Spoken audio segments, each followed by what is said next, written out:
Vacancy Legal Recruitment, a refreshingly unique and personal talent agency developed specifically for legal. Dedicated to the sector and with extensive experience working across legal services and legal technology, we bridge the gap between your requirements and top-tier legal talent. Get in touch today and say hello at vacancy.co.uk.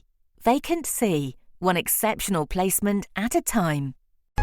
You're listening to the Today's Family Lawyer podcast, the leading source of daily news and insight for family law practitioners in England and Wales. Sign up to our free weekly newsletter at todaysfamilylawyer.co.uk and subscribe to hear all the latest news and views from across the family law sector. You can also follow us on LinkedIn and Twitter. Hello, welcome along to the latest Today's Family Lawyer podcast. Today I am joined by Alex Reagan, Head of the Family Department at Oliver & Co Solicitors.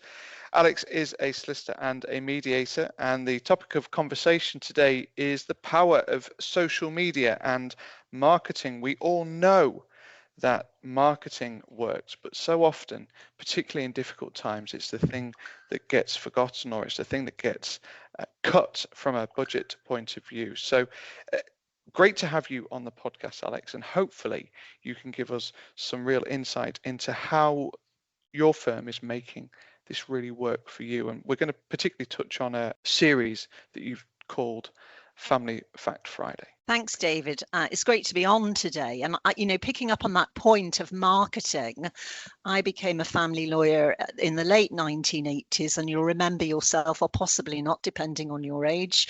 The marketing wasn't really something that we ever talked about at that stage. And in fact, I do remember a conversation I once had with a colleague who simply said, an older colleague, well, that's not what we do. So it was very much solicitors in their ivory tower, I suppose, at that stage, praying for the client to come through the door. And as the years have gone by, we have realised that obviously for the client to come through the door, we can't just sit and wait for the client. We have to be proactive. So in my life, certainly for the last 3-4 decades now, we've been talking about how best to market practices and what we can do. And it's always been a tricky topic. But I do feel now, certainly within Oliver & Co, who are employee owned and have been since October 2022, that we've had a new lease of life. We've got a lot of energy at the moment. We're very client focused. We're thinking about what the client might like. And so one of the first things that we've started to do in recent months is educational videos designed to demystify family law and really to help people feel more comfortable when they seek legal support if they ever need it. So these are the videos that you've been publishing on Instagram and Facebook. Tell me, to start with, where did the idea come about? You've said there that, we know that people need to have answers to some of these questions, but I find there's a lot of inertia in firms around marketing. They kind of know that we need to be doing it, but what really was the trigger for you guys saying, okay, right, we're going to go and do this? Over the years, when we offer a free legal advice service, and we speak to clients regularly every day. Of the 3 fee earners, we all set aside an hour each day to speak to prospective new clients, and we were really working off, I suppose, what the clients were asking us. Some of them had no understanding of the law at all, which I suppose is entirely natural if you've lived a happy family life. And some had a small understanding of how it applied to their case. But we thought about how we might feel in their position. And we thought, let's just have bite-sized chunks of something that people will actually listen to for 60 seconds, just giving them a little bit of information about a topic which might be close to their hearts. And so we came up with Family Fact Friday. Let's keep it short and sweet. Family Fact Friday is 60 seconds long. Myself and my colleague Claire Critchlow, I think we're coming to the end of our second series now. And we really talk about things that are important and possibly important at a certain time. So, for example, recently we've been talking about childcare arrangements over Christmas. And it's really short, as I say, little bite-sized bit of information about when you should start thinking about making arrangements for children over Christmas. We say October, November time. I suppose we hope that that's going to be a springboard for someone to think, actually, the firm are looking at things from a very straightforward point of view that applies to the ordinary man in the street. People do get nervous about contacting solicitors, family law solicitors, and then they make the first phone call. So that's what we wanted, something before the first phone call when people are trying to assess who we are, because we all do that, don't we, in everyday life, David? If you know you're going to be working with someone, we might all have a quick look at them online to see who they are and what they do. So we thought, let's pop some things on the website. Let's have some Facebook and Instagram content that will make people see us and realize we're approachable before they even make the first phone call. Well, I want to come on to indicators, what I would describe as indicators of credibility, which is what you've touched on there in just a second. But before I do that, how do you come up with some of the questions that you answer? So you've talked to, sometimes it's a case of looking at, where in the year we are. And as you say, arrangements over Christmas are usually a popular topic. But how else are you coming up with the ideas for the content? When we have our free legal advice sessions over the telephone, they will generally always start with someone saying, I want to know what my rights are, or I want to know where I stand. And, I would say in 8 out of 10 cases, that's how those calls begin. And I would say that those people also are very often nervous, or due to the background of the story that they're about to tell us, they've lost confidence. And so what we really decided we wanted to do was give them a very small piece of information around a topic before they came to us, really to make them feel as though we are the people that they want to talk to about their situation, because it's so very personal. And I find that in life, I don't know about you, if I might have to go for a medical appointment or talk to somebody about something that's very personal, I want it to be the right person for that topic. And I wanted people to see us, really see who we are, not just the family department. And the website, of course, is useful and gives a lot of information, but I wanted everybody to see a little bit of the person behind that. And I hope that comes across in our videos. And in fact, in one of them, we even introduced a little puppy called Poppy when we were talking about something called pet nups, which are actually a thing, David. I don't know if you can believe that or not, but yes, we can have pet nups these days as well. So it was really just thinking in short to answer your question, and I've given you the long answer first, about what the client might want based on the sort of questions and how they come across. And I think it's perhaps even, it's more important than the question. It's their demeanour when they ring us. What do they need? And I think they need reassurance, and they need to see the person who they'll be speaking to, and really hope that on the basis of that, they might get on with them. There's an awful lot to be said for being put in touch directly with somebody that you've already seen, that sort of tangible element to the sales process. And I know sales is a bit of a dirty word in legal, but this is a really, really important element of the role, isn't it?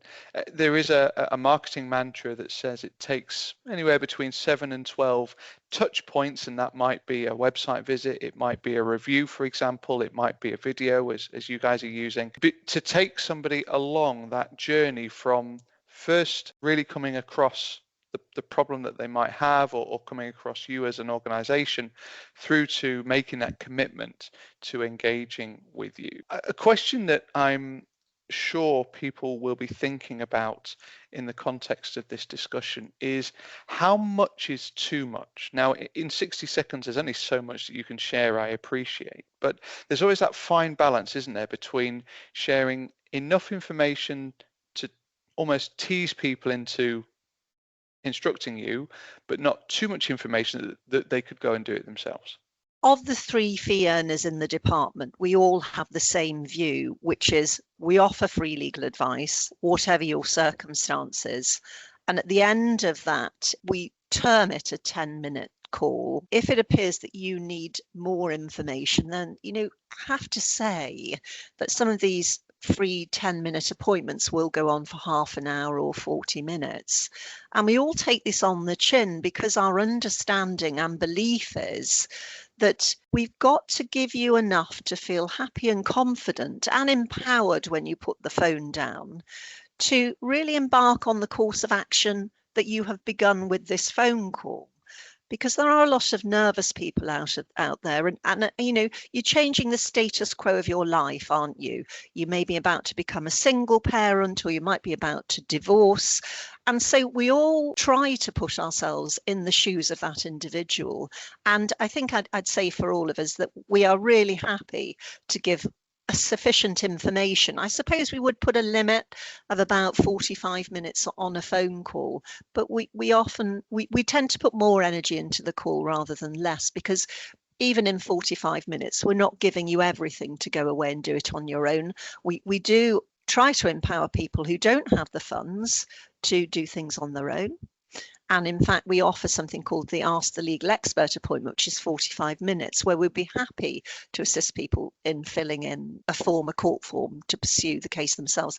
But you generally find that once you have developed that rapport in the beginning, if they're going to come back to anyone, they're going to come back to you. Again, the short answer to your long question is, we tend to give as much as we feel is needed, but we do have to have a time limit. And I think if you're going over 45 minutes, then you're into the realms of a full retainer, really. I find that really interesting, and also very enlightening to hear that you set aside time every day for prospecting, essentially.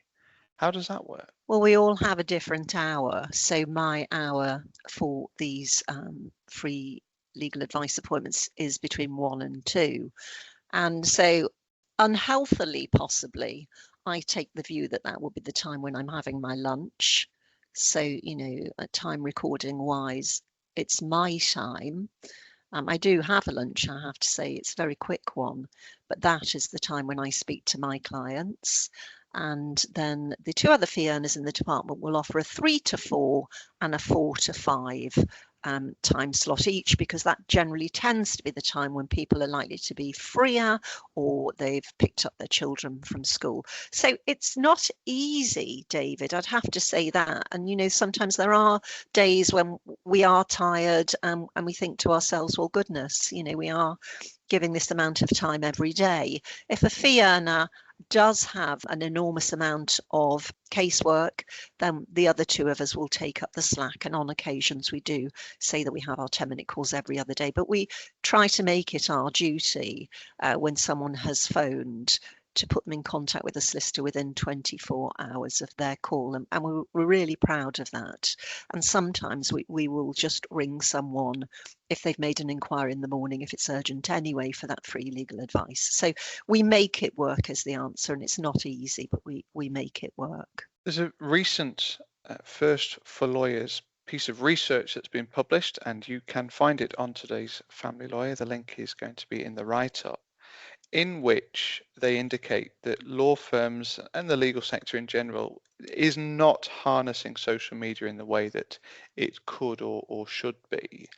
Can you give some pointers or examples for firms looking to really get into social as to what that call to action looks like? And where I'm going with this, Alex, is, you know, ultimately, how do you convert those social media, that investment in social media, into new inquiries and new instruction? So what we did, first of all, because we are just one office, we're nothing more than that, or that's everything to us, but we're just one office. And so we decided what we were. We had to decide what our identity was, first and foremost. We've been in this community for 50 years, since the company was founded. And we're very well known locally. And so, of course, we could have had aspirations to try to compete with enormous city firms, but that was never really going to work for us. So we wanted a product that would be embedded in the local community. So when we had decided on our identity rather than potentially our ambitions, we started to look further outwards from there. So we started with the Family Fact Friday videos. Our thought was, We want to be known in this local community. We want to be here for everyone.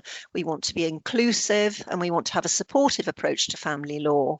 And we started with those videos. We were contacted by a partnership called Gadio. So what I'm saying is small steps led to larger steps. And we ran targeted advertisements highlighting our inclusive and supportive approach to family law. We then connected with a vibrant audience we hadn't engaged with before, which reflected our commitment to inclusivity and embracing new opportunities. We've partnered with a local community called My Bump to Baby, which is a resource which supports parents from pregnancy to toddlerhood. We have looked at our local charities and who we want to support.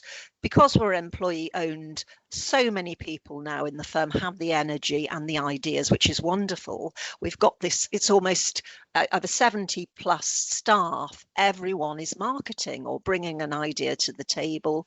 Hospice of the Good Shepherd, which is a local charity. We had the idea of our probate department doing free wills for donation. So last year we raised £15,000 for the hospice. Wow. We have a charity of the year. And so we have a variety of platforms to connect with clients. And you have to bear in mind, if you're looking at it from, as you said before, the costs point of view and sales in marketing, that the happy person who hasn't paid anything for their will, i.e. they haven't given the funds to a solicitor who have then supported the local hospice, will report to others that Oliver & Co have offered this service. And before you know it, indirectly, the clients are coming in. I mean, another thing we looked at was the children, because we think about the clients as the mum and dad, whom of course they are, or the husband and wife, but we thought about the children in these situations. So we have a wonderful educational book for children to read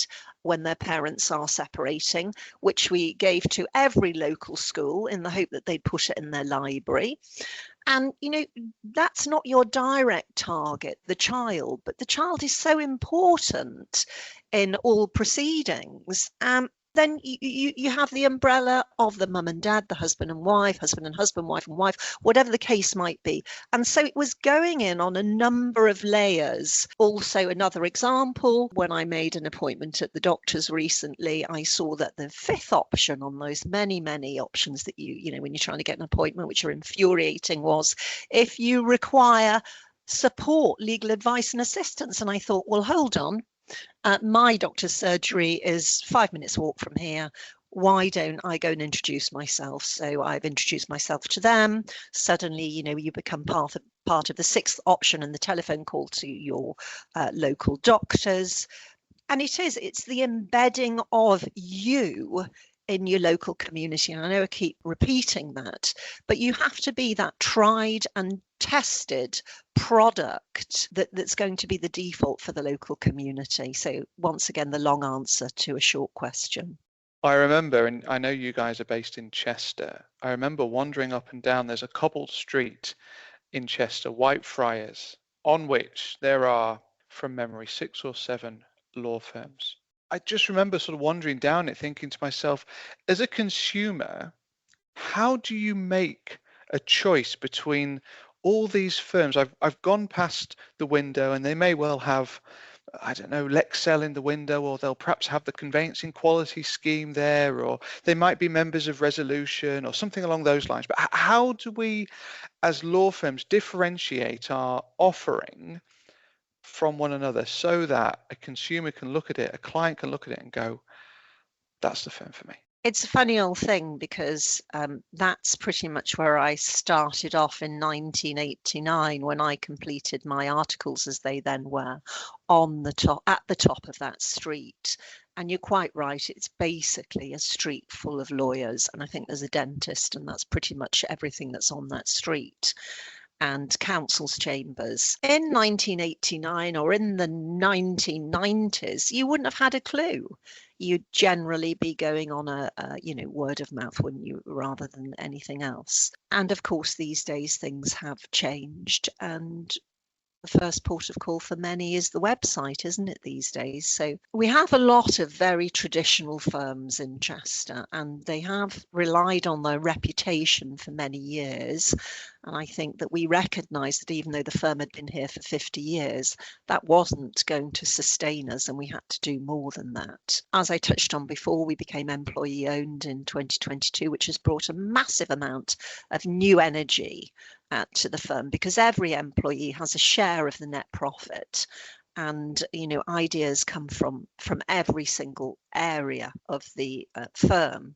But I think if you were to look at our website, and in fact, before I came on today, I had a look at our website and some of our competitors' websites, you will feel there's something different about it. And you will see that on that website, you have a lot of employees expressing a view about how they feel this firm is different from other firms. And we have had reports back from clients that they've come to us because we're employee owned. And a lot of clients these days have an appetite to go to an employee owned firm. And I don't know really how to describe it, but it's because I think it's a real thing. We live in a society where we have fake news. You look at websites, and can you really get an understanding of the person who you're going to be seeing, or a feeling that you could have a rapport with them? And I think for me, a lot of websites are quite cold. They do spew out a lot of the law. There is no human touch there. But if you look at our website, you will see that it's a chock full of things not necessarily associated with the law. We have lots of case studies which would hopefully give someone confidence in our ability to do the job properly. It tells you about the charities support we support. We're very ethical. We have a sustainable palm oil policy. We have many, many things that go through all of those layers of who we are to hopefully make the prospective client think that actually this is a firm who have strong beliefs and on many, many levels, and they're not just there to take our money. And we come back to the thing about, yes, of course, it is about sales as well. But when we give a service, we want that service to be absolutely top notch in every way, from people who hopefully, despite the fact we're lawyers, we might say, you might feel you know and trust. And we're also on the high street as well. We do get people walking in, but that's a rare thing these days, isn't it, David? You don't tend to get people coming off the street anymore. So we are in a great many areas of everyday life, from your local doctor's practice to young mothers, young fathers with the bump to baby. We have the Gadio community as well. We have our Family Fact Friday. We're really trying to appeal to everybody because we're all different, aren't we, at the end of the day? And we hope that comes across. Well, it would be what I might describe as an integrated strategy, I suppose, where you've got lots of different strands and facets to it. The sales and marketing 101 says that you put all of that into a funnel of some description, and then as you do with your 10-minute conversations, you try then to bring those people through that funnel and have that conversation with them. Really interesting. Thank you for your insight into that. We're heading towards the end of the discussion, and I just had a couple of sort of final thoughts, really. One was around the balance between content creation, so your videos or your case studies or your outreach into the community, as you've talked about, and fee earning, because there is so much pressure on firms and on individuals to fee earn that some of this falls by the wayside. And I sense that perhaps the firm is slightly different in its view of that. But how do you get that balance right? So whenever anyone comes into the department, the family law department, we have a certain ethos. I'm always at pains to tell everyone they must communicate. It's absolutely vital. Some people are more nervous than others when they come in, to say, actually, I'm feeling I've got too much work on my plate, or this, that, and the other. But we have regular family department meetings. We are a small community, so we pretty much have an idea of how everybody else is thinking and feeling. But the thing that I try to imbue in everyone is that we're a team. And actually, some months I might bring in a brilliant amount of fees, and another member of the team may not. But another month, I might not be bringing in that level of fees because actually, hello, it's my turn to go out there and do the marketing. So let's just give you a very honest example. Over the last 3 months, I've been doing quite a lot of marketing. So had a conversation with the director. My fees are going to be slightly different over the next 3 months because I'm really going to be into marketing and going out there and seeing what's happening and what we need to do and how we need to change, adapt, and so on and so forth. The other two fee earners then step up to the mark and they understand that. And we do rotate this because it's no good for just one individual to be doing all the work all of the time. And so we do have this flexible approach, really. I think it's important. We all need to understand marketing. We all need to fee earn, but we do try to share the burden. If it's becoming too much for someone, then we communicate. And, we have mental health teams. We have 7 allocated mental health first aiders. And we have lots and lots of support for everyone in the firm. And I think if I felt that someone was going by the wayside, feeling that perhaps they had to do too much fee earning and market at the same time, something would be wrong and we have to change that. So we always have our ear to the ground. We share everything that we do. That has merits for us and also for marketing because we all look at things from a different viewpoint. And how much do you invest time and energy into the staff? Because again, and it's a bit of a generalization, so apologies, but lawyers traditionally aren't particularly strong at that sales and marketing piece. And certainly my experience is that they need some encouragement, they need some pointers, they need some training, for want of a better word. Well, we have a marketing department and they are on it. Too much sometimes. They really do get on my nerves. But there you go. We're having. We have our articles, our case studies, and so on and so forth. So they're there all the time. The designated marketing department, and we're always told that we have support from them, and we absolutely do. So for example, for this podcast, I had a little chat with my colleague Helen, and before you knew it, she was really helping me out with this, which meant that I could concentrate on my work at the same time as putting some thought and energy into today. So we have regular meetings, we have regular marketing meetings, we have regular reports to the staff. Our accounts are shared with the staff and they understand if we don't put into marketing, then the profits at the end of the year won't be the same and we can't share them. Anytime we have a question about how we use LinkedIn, or even if we don't have the questions, marketing are there saying, look, we've got a seminar on how you use LinkedIn. We've got a seminar on this. We've got a seminar on that. So there's plenty of seminars. It just seems to be working. And it is working because we're all putting energy into this. And I have to say that maybe a decade ago, if you'd asked me when we went in this environment, I'd probably be tired, I'd probably be stressed and taking things home with me. But I do feel we must be doing something right. We're getting a lot of awards at the moment.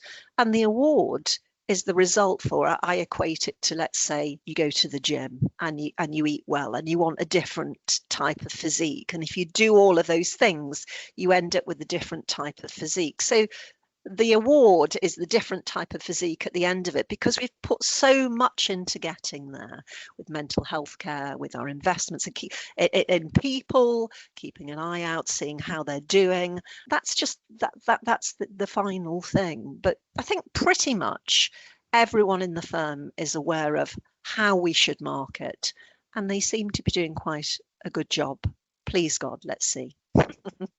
You touched on your awards success there, and yes, it would be remiss of me to say, of course, that you were very successful at the recent British Wills and Probate Awards, and I know in the past you've also been successful at other awards ceremonies, and they lend, going back to that point I made about indicators of credibility, all the things that you talk about doing in the firm from a sales and marketing point of view are what I would describe as indicators of credibility. I'm very grateful for you coming on the podcast, Alex, and sharing a bit of insight into the approach of Oliver & Co. Hopefully, we may have encouraged some other firms to think about their wider marketing strategy as well. So thank you very much indeed for joining. Thank you, David. I really appreciate that. I mean, I am so proud of everyone here at Oliver & Co.